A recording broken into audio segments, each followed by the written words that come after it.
400 രൂപ പോയി കിട്ടി. എന്റെ ദൈവത്തെ കരഞ്ഞു പോയി. ജീവിതത്തിൽ ഇനി മേലെ ഒരു പടം റിലീസിന് ഇല്ല. ഇതിന് മലയാളത്തിൽ ഇതിനു മുമ്പൊന്നൊരു ഈ ടൈപ്പ് ഒന്നും ആയിട്ടില്ല.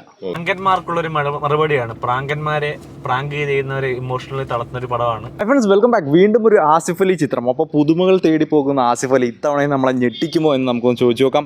രഞ്ജിത്ത് സിനിമ കണ്ടിറങ്ങിയ ഓഡിയൻസിന്റെ റിവ്യൂലേക്ക്. മേക്കിംഗ് ഒക്കെ കൊള്ളാം. വേറെ പക്ഷേ നല്ല ആവറേജ് വൺ ടൈം കുഴപ്പമില്ല. നല്ല പെർഫോമൻസ് ആണ്.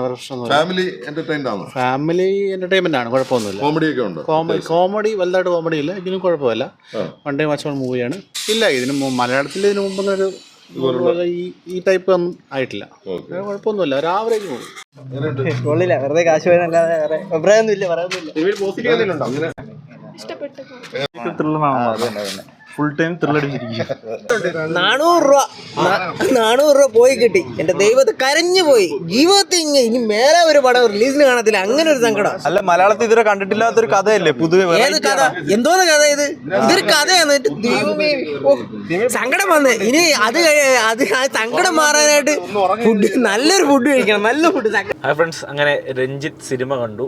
ആകെ കുറച്ച് പേര് മാത്രം തിയേറ്ററിലുള്ളായിരുന്നുള്ളൂ. അപ്പോൾ അതിൽ കൂടുതൽ ആൾക്കാരും റെസ്പോൺസ് പറയാതെ ഇറങ്ങിപ്പോയി. രഞ്ജിത്ത് സിനിമ, എനിക്കൊന്ന് സിനിമയ്ക്ക് പേരിടാൻ കിട്ടാതെ കാരണം എന്ന് പറഞ്ഞാൽ ഇത്രയും കഥ കണ്ടിട്ട് ഞങ്ങൾക്ക് ഒന്നും മനസ്സിലാവില്ല എന്ത് ശരിക്കും പേരിടണ്ടെന്ന്. അല്ലെ രഞ്ജിത്ത് സീരിയലിനോ രഞ്ജിത്ത് നാടകം എന്ന് കിട്ടുന്നെങ്കിൽ കുറച്ചുകൂടെ ആപ്റ്റാണ്. അതിന്റെ അത്രയും ഡ്രമാറ്റിക്, അത്രയും ആർട്ടിഫിഷ്യൽ കണ്ടിരിക്കാൻ പറ്റില്ല. ആർട്ടിഫിഷ്യലായിട്ടാണ് കഥ പോകുന്നത്. കഥയെക്കുറിച്ചൊന്നും പറയുന്നില്ല. എനിക്ക് തോന്നിയെന്ന് പറഞ്ഞാൽ ഇത് കോവിഡിന് മുമ്പ് വരാറുള്ള കുറച്ച് ടൈപ്പ് സിനിമകളുണ്ട്. എന്ന് പറഞ്ഞാൽ ഇപ്പോൾ ഈ ഇടയ്ക്ക് ഷൂട്ട് ചെയ്ത സിനിമയല്ല എന്തായാലും അങ്ങനെ കാണാൻ മനസ്സിലാവും. കാരണം പണ്ടത്തെ കഥാ പാറ്റേൺസ്, കഥാ സ്റ്റൈല്, എടുക്കുന്ന രീതികളൊക്കെ കണ്ടാൽ അതുപോലെ ക്യാമറ ക്വാളിറ്റി ശ്രദ്ധിച്ചില്ലേ? ക്വാളിറ്റി ഇല്ല ഒന്നിനും. പക്ഷെ എന്തായാലും old style making, old style emotions ഒക്കെയാണ് വന്നേക്കുന്നത്. ഇപ്പോഴത്തെ ഒരു സ്ഥലത്ത് ഇപ്പം ഈ ഒരു കാലഘട്ടത്തെ കഥയല്ല.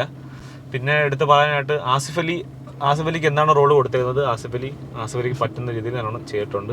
ബട്ട് സപ്പോർട്ടിങ് ആക്ടേഴ്സ് ഒക്കെ എൻ്റെ അമ്മോ, അയ്യോ എടാ, ടൈം ലൂപ്പാണ് മിസ്റ്ററി ആന്നൊക്കെ പറയുന്ന കേട്ടല്ലേ ഇതിന്റെ ഇതൊക്കെ ഇറങ്ങിയപ്പോ. അതൊന്നും അല്ല. ടൈം ലൂപ്പോ ഇതിനകത്ത് വേണമെങ്കിൽ ആസിഫ് അലിക്ക് ഒരു സൂപ്പർ പവർ ഉണ്ടെന്ന് വേണമെങ്കിൽ പറയാം. പ്രൊഡക്റ്റ് അല്ല, ഒരു തവണ കാണിച്ചത് പോസിറ്റീവ് പറ. നീ എല്ലാരും നെഗറ്റീവ് പറ. പോസിറ്റീവ് എന്തോ എൻ്റെ സിനിമയെ പറ്റി പോസിറ്റീവ് എന്താ പറയാനെന്ന് പറഞ്ഞാൽ മറ്റേ പ്രാങ്കന്മാർക്കുള്ളൊരു മറുപടിയാണ്. പ്രാങ്കന്മാരെ പ്രാങ്ക് ചെയ്യുന്നവരെ ഇമോഷണലി തളർത്തുന്ന ഒരു പടമാണ്.